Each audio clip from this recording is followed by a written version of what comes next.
একটা বিভক্ত জাতি কখনো সত্যিকারের মর্যাদাবান জাতি হতে পারে না। একটা ঐক্যবদ্ধ জাতিকে এই দুনিয়ার মানুষ সম্মান করে, শ্রদ্ধা করে। তাহলে কার জন্য এই জাতিকে বিভক্ত করা হয়েছিল? আবার সমাজে ধর্মের ভিত্তিতে মেজরিটি মাইনরিটি তৈরি করা হয়েছিল। তারা যাদেরকে মাইনরিটি বলতেন, আমরা তাদেরকে মাইনরিটি বলি না, আমরা বলি তারা আমাদের ভাই। আল্লাহ তাআলা এই দেশে আমাদেরকে যেমন জন্ম দিয়েছেন, তাদেরকেও তেমন জন্ম দিয়েছেন।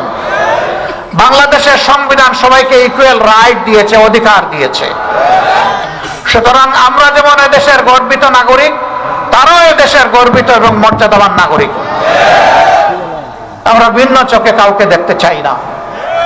আমরা ধর্মের ভিত্তিতে বিভাজনকে মনে করি এটা শোষণের হাতিয়ার। তাই হয়েছে। 53 বছর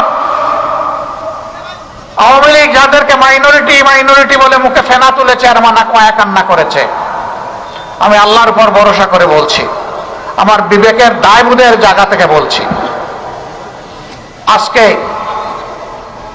10 জানুয়ারি 1972 থেকে শুরু করে আজ পর্যন্ত 2025 সালের আজকে 24শে জানুয়ারি এই দীর্ঘ পথ পরিক্রমায় বাংলাদেশে বিভিন্ন ধর্মের মানুষকে কারা জুলুম অত্যাচার করেছে, কারা তাদের জমিগুলা দখল করেছে, ভিটামাটি থেকে উচ্ছেদ করেছে, সম্পদ লুণ্ঠন করেছে, তাদের ইজ্জতে হাত দিয়েছে, এই দুষ্কৃতিকারীদের তালিকা তৈরি করে জনগণের সামনে প্রকাশ করে দেওয়া হোক।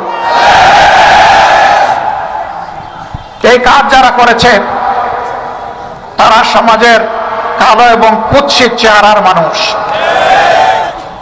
আমার দ্বারাও যদি এই কাজ করা হয়, আমার নামও প্রকাশ করে দেওয়া হোক।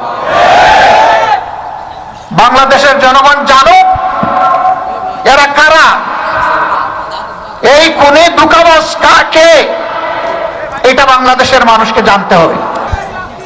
আপনাদের এই বৃহত্তর রংপুরের